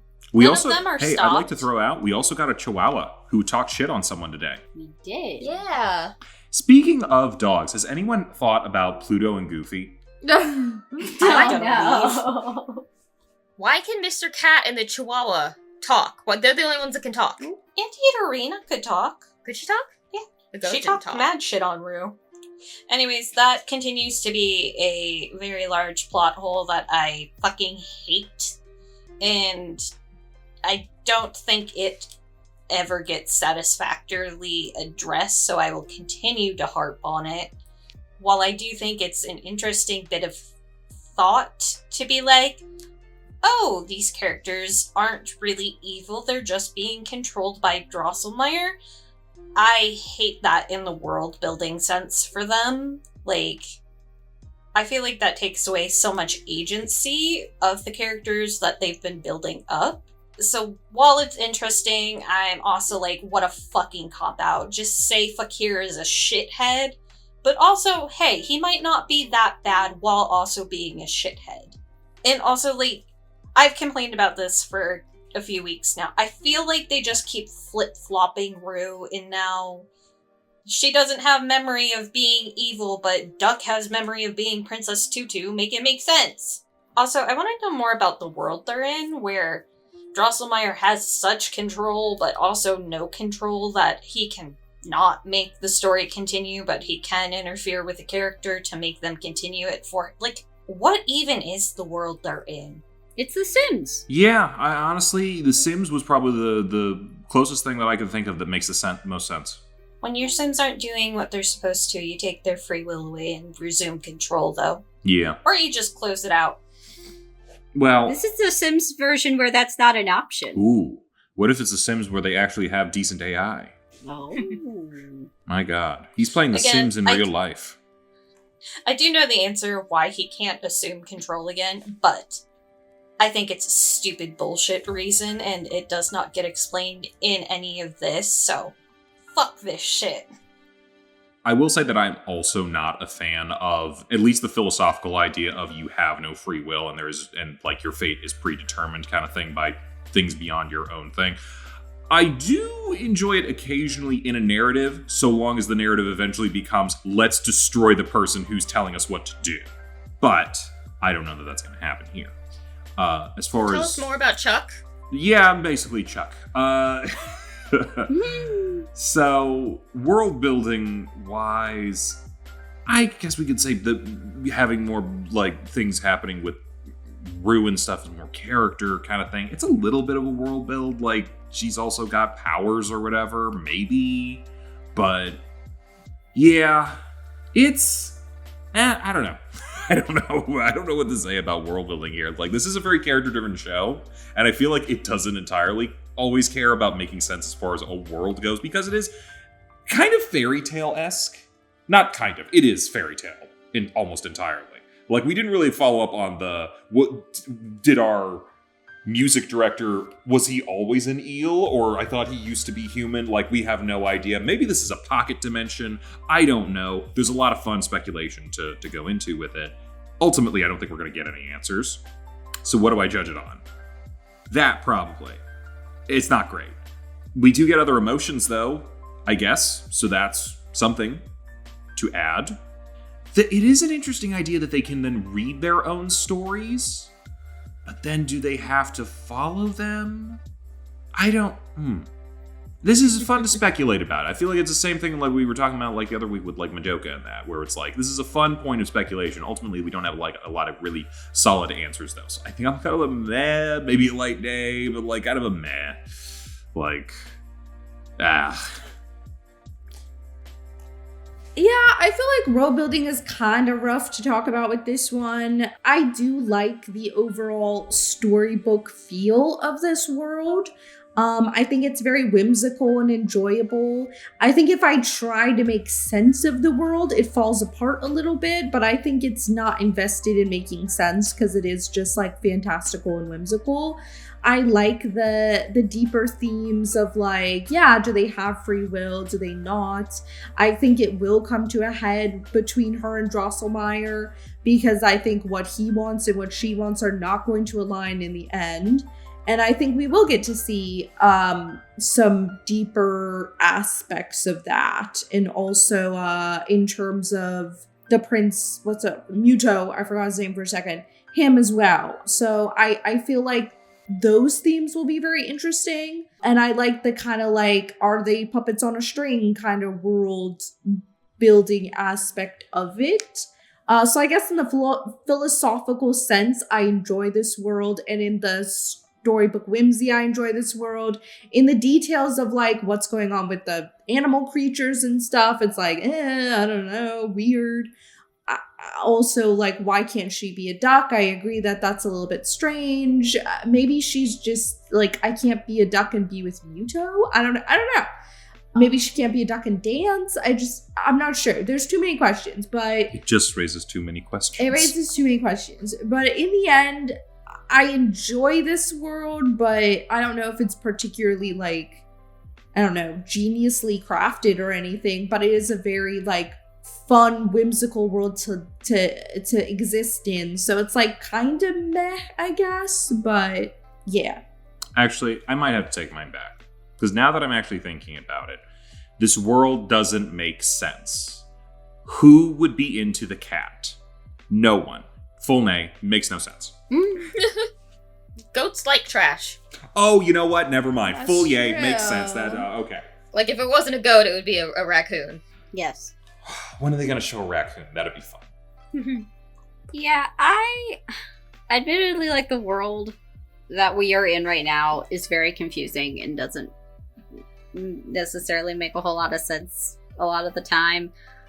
Like, I sort of feel like we haven't really learned a whole lot of other elements other than the little bits and pieces of story that we are getting as, like, we're learning a bit more about, like, Princess Krehi and Rue and Fakir and whatever's going on with him a little bit with the whole sword knight thing.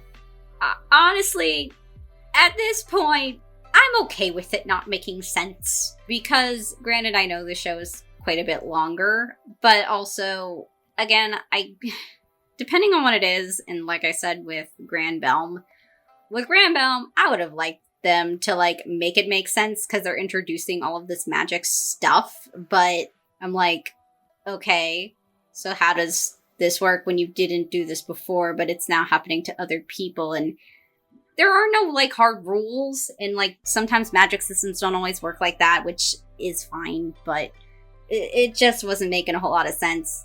With Princess Tutu, I don't necessarily mind because the whimsy kind of makes me discount it a little bit, so for me, it's, like, a little bit more okay, but I know that doesn't work for a lot of people, but again, because it's like fairy tales have talking animals all the time, so I'm just like, okay. But right now, for me, I'm like a high meh. Like, does it make sense necessarily? No. Am I okay with it not making sense? Yeah. Basically, what I talked about with characters, the world building to me is basically the book coming to life. So you have Prince Muto being the prince from the book, trying to seal away the evil, and in doing so, his heart got broken or shattered into pieces, and hence the goal of collecting the shards of his heart. Fakir being his loyal knight or whatever, and him trying to protect that from him. Rue being the evil witch or princess or whatever, and stuff like that. So that, I mean, it's a fairy tale. Not all of it's going to make complete sense, and it's based off of a fairy tale, and it almost feels like a ballet or an opera, so it's even more whimsical when you put it into that perspective. If you like fairy tales like that, then I'm sure it makes sense to you. I'm kind of indifferent to it, but it's alright for world building for me. It's It's like a meh for me, world building. All right. Well, moving right along into production. Cozy, tell us your thoughts on that. Fuck the show and not giving more ballet. That's all I got. It is an animated show. Animate the fucking ballet! Did you not like when they were hopping in class? No. That's all I got. I'm a hater. I wanted Princess Tutu to be an anime for the fucking ballet that is going on in Princess Tutu. And what have I got? More still shots of ballet. Thanks. I could have read the manga. That's it. I'm fully on my fucking hater shit. Honestly, this is why I did not like anime when you were first trying to drag me to anime club. I'm like, why is there so many static shots? They never move. It's just still images with voiceovers. Yeah, I remember watching like that scene where they were just like bouncing in class. I'm like, oh look, it's what Cozy wanted. Movement. Yeah, no, the ballet is still not balleting so much. But I think everything else in here looks fantastic. I still like the art design and art direction and all that sort of stuff, character design, stuff like that, because the characters are appealing. They're very cute. I like them. I gotta give a lot of points to the cinematography in these episodes, though. I feel like if they put half the effort that they're putting into the cinematography into the ballet, I don't think you'd be complaining. Because I really like some of the shots that they were getting, and some of like the really moody, like the landscapes and the scenes that they were in. It's like we were watching this together. I was just like, oh my god, look at that shot. That's good great. Shots, yeah. They just didn't move. Yeah, they were like nice paintings. Yes, honestly, it does. And like, I kind of think that kind of leans into the whole, fairy tale aspect and the storybook feel of it all. They do feel like these illustrations, they are illustrations, but like these illustrations you'd find in a book of like that. It's moody and it sets the scene and the tone of the story that you're reading. I would say like when you go to a theater and they have backdrops. Yeah, like all of it, it makes sense. This is all the elements that it's using. Again, it's just not utilizing actual ballet. That's the downfall. It's kind of the important part of all of it, but overall, I think I'm a light yay here. You're right, we gotta knock some points for the fact that they really don't dance that much in the dance show. But at the same time, it looks so nice. And I love that. And I like classical music, so, I'm gonna be into that. Yeah, I pretty much agree with Al. I think that this has some really beautiful shots. I remember some parts, like, around what was going on with Rue, where like the ravens or whatever are flying around, and there's like this really nice shot of like the mountains and like a sort of like castle looking thing in the town and everything. It was a really like nice shot. There was another time where it was kind of like almost like storming, or it looked like nighttime. That was a really nice shot too. So like you can see they put a lot of effort into like set design, quote unquote, but it's an anime, so however you want to say that. It's the mise en scène. The mise en scène. Yeah, like it really sets the mood and the tone, and they do a good job of making it feel like we are in a storybook or we are in a theater with these beautiful backdrops. So I think the backgrounds look fantastic. Sometimes the animation's a little wonky, like a lot of older anime, but I think the designs overall are cute. I think they really get across, the sort of heart of the character. We like with how Duck looks versus how Rue looks, like I think they do a good job of showing us what we need to know when we look at a character. The music is great, and I feel like it really sets the tone of the show as well. I think the aesthetic of this show really works for the scenes, the plot, just the general feel. I think it works really well. They don't really dance. They just kind of stand there. It's awkward. I don't like that. I would love to see them actually move around and have some real ballet going. So that definitely knocks it down for me as well. They put a lot more effort into like that transformation, the magical transformation of Rue. I thought was really good. Like they showed how like harmful and like tortured she is right now. and yet it became like something kind of elegant and evil. Like, I really liked that thorny transformation. It was like the anti-magical girl transformation. I thought it was done really well. Scenes like that, if they could put that effort into the dance shots, like the scenes where Princess Tutu transforms people's hearts and stuff, I think that would be amazing, but they don't, so I guess like it turns it from a full yay into like a light yay because she doesn't really dance. Yeah, I'm pretty much in agreement with Yin, because I like the art style, music is good, I like the transformation sequences. Yeah, the only thing that's really knocking it is the fact that, there's not more like actual movement for like the dancing. Aside from like the pirouettes that Rue and Princess Crahy are doing, but that's like barely anything. So yeah. So I'm not gonna bring up the non-dancing because everyone has brought that up. I'm gonna focus more on the English dub because there was some English production that I wanted to bring up. Like in the first episode, the way that Mewtwo screams, it clearly sounds like he's getting an orgasm. Like there's no way to not sugarcoat it. It sounds like he's coming. He's coming in the most disinterested way. Yeah, and I'm glad you brought up. I'm glad you brought up the dog with the French accent. Although I thought it was a French bulldog, not a Chihuahua. But because I don't think that was a French accent at all. It sounded like something else. I thought it sounded like kind of Spanish-esque, which made me think Chihuahua. No, I thought it was French. Okay, but to be fair, I don't know that you're that good at accents. I don't mean to call you out, but I don't know that the voice actor was very good at accents. That's we don't know what it was. Very true. And then this wasn't a English dub thing, but like the face when Mewtwo was looking into the water. Ooh, that CG was it was horrifying. Wait. What did you say? It was annoying like orange? The annoying orange. Yeah. And then I just wrote down iguana because just a random iguana, just for no reason. And then I didn't know where to put this under plot or characters because I don't really like them as characters. Oh, I don't like him as a character, but Mr. Cat and Miss Godette, like that was interesting to say the very least.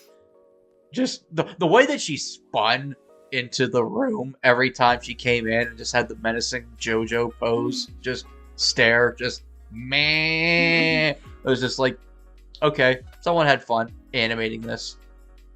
And that's it. That's my thoughts. I'm not gonna lie, my brain is turning into a Slurpee. I don't think I have anything to say that hasn't been said already. That's pretty concise. Mm-hmm. So, I'll take us into final thoughts. My final thoughts, I enjoyed these episodes more than I did the previous ones. And I think that's could mean it's improving or it's just a pocket of fun times. I don't know. I had fun this week. I enjoyed the characters. I enjoyed what they were doing with their plot, with these characters. I thought that, like, for some reason they decided to up the production when it came to their cinematography, but not their choreography. Weird choice, but I will note improvements where they are. So, yeah, overall, I think I'm a yay here. I enjoyed this. I had a lot of fun. Yeah, I don't have much to add to what I've already said in each category, but as I mentioned before, I continue to enjoy this show. I would give it a yay. Yeah, I have not a whole lot else to add either. I give it a light yay. I mean, I hate to be the Debbie Downer, but I just, for whatever reason, I don't know, the show isn't working for me. Like, I don't think it's bad. Let me clarify that. I don't think it's a bad show. And when this moves on to the finals, I'll be interested to see how the next 3 episodes go. But I wouldn't lie and say that I'm in love with the show either. I think it's just all right. And I hope it gets better for me. Okay, I'm in love with the show. I got a bias. I'm not afraid to admit it. It's a yay for me. I'm a fucking hater. I don't think this is justified in existing as an anime. It has added nothing to what the manga was. And I feel like actually the anime detracts from a lot of like the moments because it's like, haha, look at how silly we are. Whereas in the manga, it did deal with like a lot of heavier stuff and you could spend more time on it. So, yeah. No, fuck it. The only benefit of turning this into an anime, they threw on the floor, kicked it a little bit, and then ran over it with a bulldozer. So fuck them. You are making me want to read the manga, so I mean, I thought we got something out of this. It's very hard to find. Oh. Well, I got a good It's old. I got a good old Yellow. tricorder hat that I can put on in an eye patch and read it. Chibi, I think you tried to find it legally. Yes. Yeah. I am not getting viruses on my computer. Oh, yeah, that's a problem. So, why don't we? Well, you know what? We got to eliminate somebody. It's getting late, and we need to do this. So yeah. Granbelm. Hold up! Oh, I wait, did one thing. I did have one thing for production. Oh, goodness. The Beauty and the Beast song was playing again. Did you guys catch it this time? Yes, but we determined that was public domain. Yeah. No, it is public domain. Cool. All right. Granbelm versus Princess Tutu. Let's get into this. Yin, you're going first. Who gets your yay for plot? Princess Tutu. Okie dokie. Just make me a fucking sweep for Tutu. Oh, we got a sweep for Tutu. I am not trying to be a contrarian with this. I am not trying to be a negative Nancy, but I am I'll just give your opinion, Envy. I'm a sweep for Granbelm. We got a little sweep. We got two sweeps. Yes, I'm a sweep for. I'm a sweep for Granbelm. I'm a sweep for Tutu, and Oh my goodness. not just because I like Tutu. I just hate Granbelm that much. Oh my god, we got a lot of sweeps going here. I didn't like either of them. I'm out. Oh, we got an Okay. abstain. Abstain, which in some ways counts like a sweep, but because I can make the voice sound silly. So that's an abstain. I'm gonna be real. I'm a sweep for Tutu. Oh no, okay, let me think. I'm gonna be real. I don't remember if I'm sweeping or not. We have one abstain and 3 sweeps for Tutu. Do my votes even count anyway? Not really, but if you weren't gonna sweep, what were you gonna give Granbelm? I'm trying to think if there was anything I was gonna give Granbelm. Maybe there was. Production. I was like a little torn on production. I feel like they're both good. I feel like I like the aesthetic of the one better, Princess Tutu, but I feel like the production on Granbelm is good, so like maybe I was a little torn on that. I feel like everything else was Princess Tutu, so I think probably I was mostly Tutu anyway. Okay. Well, that saves us quite a bit of time. So Princess Tutu takes this pretty handily, and yeah, that was kind of anticlimactic, actually. I mean, I know we did it with Sugar Rune as well, but like, you know. Listen, it's making our jobs easier in the final. Hey, Yes. yeah. Speaking of, we got our first finalist, Princess Tutu, which overall, you know, as the number 3 seed, or no, sorry, number 4 seed, you know, had a decent chance of getting here. I think that made sense to everybody for the most part. Yeah. Huh. Any other thoughts about? Oh, hey. What happened with Granbelm? What's going on? Who was right? Yeah. Shingetsu is the magic. Okay, so Shingetsu is an artificial being. She was created by the Magia Konatis. You mean Mangatsu? Mangetsu is an artificial being made by the Magia Konatis to help Shingetsu win the Granbelm. The thing is that the Granbelm was actually just a test to see if Shingetsu is worthy of being the Princeps Mage. Well, we knew. No Which one is else was gonna why- win. Well, we knew that. Yeah, from the that's beginning, why Shoujo is there. She's testing. Mangetsu is basically the representation of the love the magic has for Shingetsu, which is why her only wish is for her to win. Holy shit! And they do fucking offer, so good for them. So she is an NPC. Holy shit! Both my theories were right. Oh my god. Not only were they homunculuses, but they were also NPCs because there weren't enough players. Oh my god. No, it's No. not that there weren't enough players. No one else was gonna win in the first place. Oh. The game never mattered. There was no previous competitions. That was all made up. Yeah. So she Oh, was that's just in dumb. a simulation. Ernesta was going to be it anyway, but the thingy wanted to make sure that she was worthy of actually running it. I think it was more she was ready. Because remember, her wish was just to fucking get rid of it. Yeah. Well, what? I don't know. It says, and I'm quoting the wiki here. It says the entire Granbelm is actually just a test to determine if she is worthy. So what does That's she all it do in the says. end? Does she decide to do it? But I thought I don't know. the only reason she had a wish was because she didn't want the Granbelm to be a thing because it had ruined so many lives. She doesn't even want Granbelm. But if it I never don't think existed she before, knows. none of the lies have been written. She Okay, I'm gonna be honest. She She doesn't wishes- know. All right, she wishes for reality to be cool. like corrected and for Anna to return. What the hell did I say earlier about an Ouroboros? Like this is eating itself. Like I feel You know like what this is? oh my god. This is Ender's Game in reverse. Oh This boy. is the opposite of Ender's Game. We thought it was real, but it wasn't. The whole war was just a game. Yep. Pretty much. I don't know. Does that help? Does that No, make it worse? I have no idea. it's not. It does not help. You know what? I'm happy. I found out that I was correct in how dumb this was gonna get. Listen though, they do kill off Mangetsu. I mean, they would have Props. to. Oh. Episode 10, they fucking shirk her. Is that why she can only make decent food? I guess. She's not a person. She's never actually cooked a day in her life. She's Oh. just magicking it in. That's why, like, there's so much magic concentrated on their house, is because they need to make sure the family thinks that she's actually part of the family rather than she's just a construct. Damn.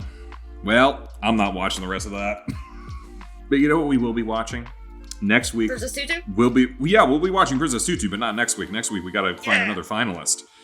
Oh, Cozy, you think you had a rough time this week? Next week, it's Clamp versus Clamp. Oh, I didn't have a rough time this week. I didn't like either of them. Oh, I thought that constituted a rough time. Never mind that. Next week is gonna be the rough time for you. Yeah, I'm gonna have to make a choice. Oh, I do not envy you. Yeah, it's Cardcaptor Sakura versus Magic Knight Rayer. I'm both looking forward to it and not looking forward to because I feel like both of these shows have been like top tier for me throughout the entire tournament. I'm gonna be sad to see one of them go, but I'm gonna enjoy continuing to watch either of them. So, yeah. Any thoughts by anyone else? I'm gonna enjoy watching whatever the winner is bitch smack Tutu down into the dirt because there's no fucking ballet! It's a genuine possibility, but we'll see when we get there. Any other thoughts before we get out of here? No. No?